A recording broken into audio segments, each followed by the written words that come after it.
Congress, and he's conservative. But he referred publicly to what happened on January 6th as, quote, a violent terror attack. Here it is. We are approaching a solemn anniversary this week, and it is an anniversary of a violent terrorist attack on the Capitol, where we saw the men and women of law enforcement demonstrate incredible courage, incredible bravery, risk their lives to defend the men and women who serve in this Capitol. Senator Cruz was game enough to come on tonight. We appreciate that. He joins us now. Senator, thanks so much for coming on. So I guess there are a lot of dumb people in the Congress. You're not one of them. I think you're smarter than I am. And you never use words carelessly. And yet you called this a terror attack when by no definition was it a terror attack. That's a lie. You told that lie on purpose, and I'm wondering why you did. Well, Tucker, thank you for having me on. When you aired your episode last night, I sent you a text shortly thereafter and said, listen, I'd like to go on because the way I phrased things yesterday, it was sloppy and it was frankly dumb. And I don't buy that. Whoa. I don't buy that. Look, I've known you a long time, since before you went to the Senate. You were a Supreme Court contender. You take words as seriously as any man who's ever served in the Senate. And every word, you repeated that phrase. I do not believe that you used that accidentally. I just don't. So, Tucker, as a result of my sloppy phrasing, it's caused a lot of people to misunderstand what I meant. Let me tell you what I meant to say. What I was referring to are the limited number of people who engaged in violent attacks against police officers. Now, I think you and I both agree that if you assault a police officer, you should go to jail. That's who I was talking about. And the reason the phrasing was sloppy is I have talked dozens, if not hundreds of times. I've drawn a distinction. I wasn't saying that the thousands of peaceful protesters supporting Donald Trump are somehow terrorists. I wasn't saying the millions of patriots across the country supporting President Trump are terrorists. And that's what a lot of people have misunderstood that comment. Wait a second, but hold on. What you just said doesn't make sense. So if somebody assaults a cop, he should be charged and go to jail. I couldn't agree more. We have said that for years. But that person's still not a terrorist. How many people have been charged with terrorism on January 6th? Like, why'd you use that word? You're playing into the other side's characterization that, as Joe Kent just explained, allows them to define an entire population as foreign combatants. And you know that. So why'd you do it? So, Tucker, let me answer you directly. The reason I use that word, for a decade, I have referred to people who violently assault police officers as terrorists. I've done so over and over and over again. If you look at all the assaults we've seen across the country, I've called that terrorism over and over again.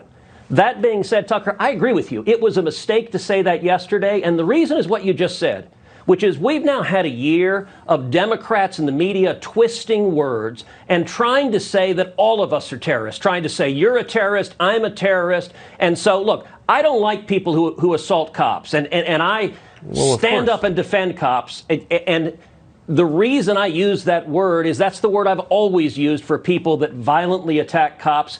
But in this context, I get why people were angry, because we've had a year of the corrupt corporate media and Democrats claiming anyone who objected to the election fraud. And by the way, remember what was happening during those protests? Can I ask, hold on, you work in the, I guess I just don't believe you. And I mean that with respect, because I have such respect for your acuity and your precision. And I've seen it on display. I've covered you as a reporter. I know how you speak. And you have sat there for a year and watched people use language to distort the events of that day. Intentionally. Insurrection. Coup. Of course it terrorism. Wasn't an insurrection. Saying it's an insurrection is a political term. It's a lie. I've repeatedly denounced it.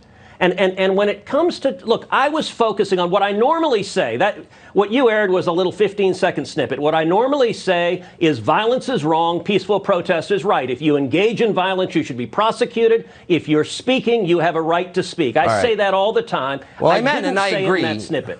So who's Ray Epps, by the way, since you are a senator? Like, he and this other guy are clearly encouraging the crowd to commit crimes. Neither one has been arrested or charged. What is that, do you think? So I think that is a very good question. I don't know who Ray Epps is. I've seen that video multiple times. It's disturbing. He's clearly urging the crowd to violate the law. When you see the crowd start chanting, Fed, Fed, Fed, for him to appear on the FBI's most wanted list and come off, it certainly suggests he was working for the FBI. That's not conclusive, but that's the obvious implication. And the Attorney General and the Department of Justice won't answer the question. Tucker, I can tell you, I joined with a number of other senators trying to get the Biden DOJ to answer the question why so many January 6 prisoners are in solitary confinement, why they're being treated so much worse than the Antifa rioters and the people who committed firebombing and a year of riots across the country. And this Biden DOJ won't go after them.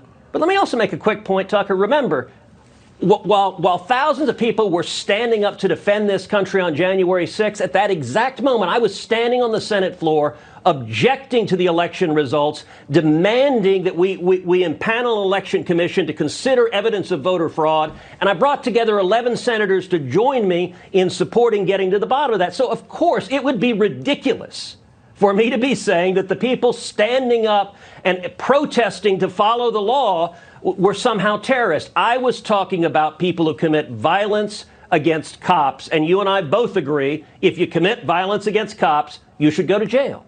Yeah, but you're not a terrorist.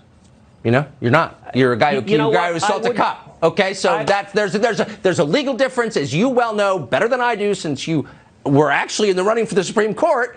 And there's a moral difference between a guy, but Tucker, the reason I use that word is for a decade I've used that word for people that violently assault cops. I use that word all in 2020 for the Antifa and BLM terrorists that assaulted cops and firebombed police cars. But I agree, it was a mistake to use the word yesterday because the Democrats and the corporate media have so politicized it. They're trying to paint everyone as a terrorist, and it's a lie. Exactly. And by the way, I've spoken out vocally against your exchange you just had. They want to paint us as Nazis. Yes, I know, it's scary. That is what they're trying to do. And look, I'm the one leading the fight in the Senate against this garbage. And it's what I have been doing, and it's what I'll continue doing. Well, I appreciate your coming on tonight. Thank you very much, Senator Ted Cruz of Texas. Thanks. Well, the Democrats who continue to show their outrage over January 6th are, you're going to be shocked, the very same people who